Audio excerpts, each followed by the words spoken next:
The Miller, His Son, and Their Ass, by Aesop. Early one morning, a miller and his young son prepared to take their donkey to the market in the neighboring town. They planned to sell the hard-working animal, as they needed money to buy grain for the coming season. The donkey was healthy and strong, and they hoped to get a good price for him. Come along, son. We'll walk alongside our donkey to keep him fresh and strong-looking for potential buyers. A tired donkey won't fetch as good a price.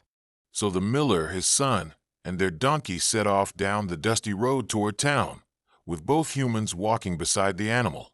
The morning was pleasant, and they made good progress as they chatted about their plans for the day. They hadn't gone very far when they encountered a group of travelers coming from the opposite direction. These travelers stopped and stared at the miller and his son with amusement. Look at those two fools. They have a perfectly good donkey, yet they're walking beside it like servants. What's the point of owning a donkey if you don't ride it?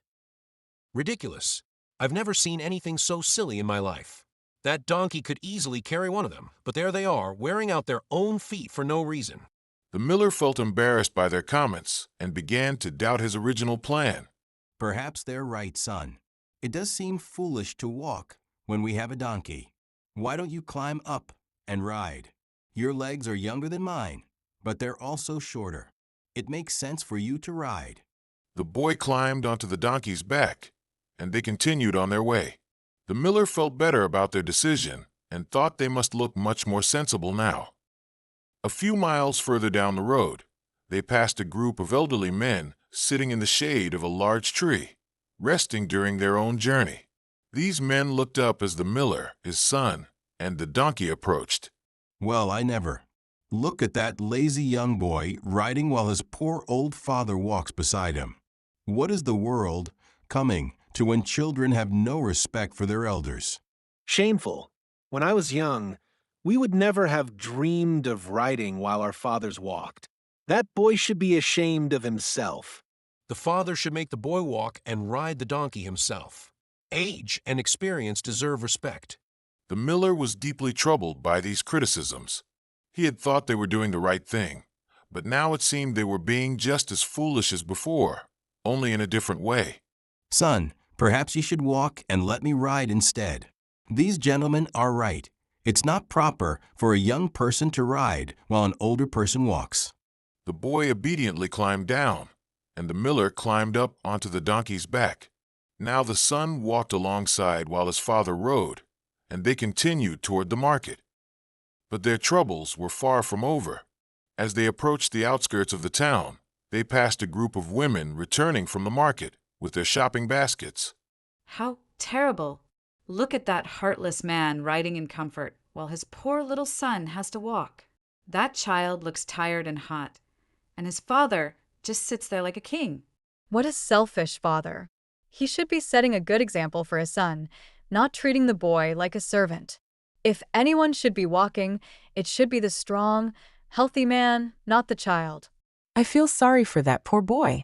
When they get home, I bet the father will eat the best food while the son gets scraps. Once again, the miller found himself the target of harsh criticism. He was beginning to feel very confused and frustrated. No matter what they did, someone found fault with their choices. Perhaps we should both ride the donkey together. That way, neither of us has to walk, and no one can say we're treating each other unfairly. The boy climbed up behind his father, and they both rode the donkey as they entered the town. The miller felt relieved, thinking that surely this solution would satisfy everyone. But as they rode through the town square, they heard even louder complaints from the townspeople. Look at those cruel men. That poor donkey is struggling under the weight of both of them. It's animal cruelty. Horrible. That donkey can barely carry one person, let alone two. They're going to break the poor creature's back. Someone should report them to the authorities. It's shameful how they're treating that innocent animal. The miller was now completely exasperated. They had tried walking. They had tried having the son ride. They had tried having the father ride. And now they had tried riding together. No matter what they did, people found something to criticize. In desperation, and with the crowd of townspeople still shouting at them, The miller and his son climbed down from the donkey, looking around frantically for a solution that might satisfy the critical crowd. The miller spotted some rope in his supply bag. I know what we'll do. We'll carry the donkey. Then no one can say we're being cruel to the animal or unfair to each other. Working together, they tied the donkey's legs together and slipped a strong pole between them. Then, with great difficulty, they hoisted the pole onto their shoulders and began carrying the surprised and uncomfortable donkey toward the market.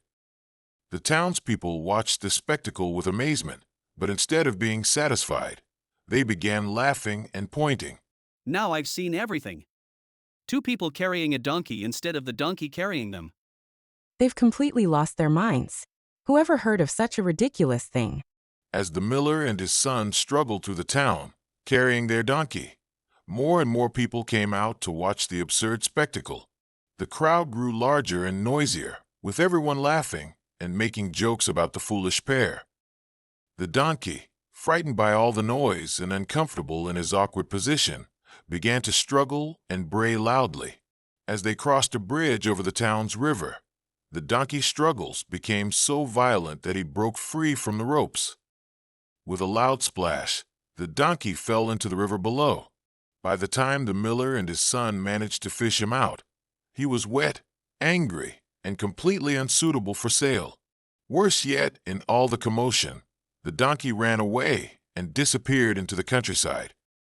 The miller and his son were left standing on the bridge, dripping wet, with no donkey and no money, while the townspeople continued to laugh at their misfortune.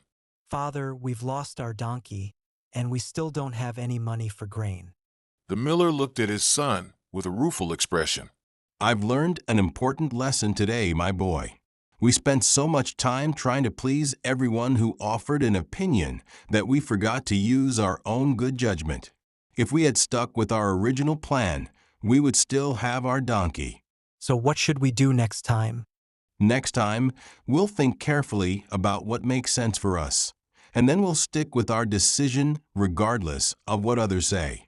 You simply cannot please everyone, and if you try, you'll end up pleasing no one, including yourself. Moral: if you try to please everyone, you will please no one. It's impossible to satisfy all opinions, so it's better to use your own good judgment and stick with sensible decisions rather than constantly changing course based on every criticism you hear.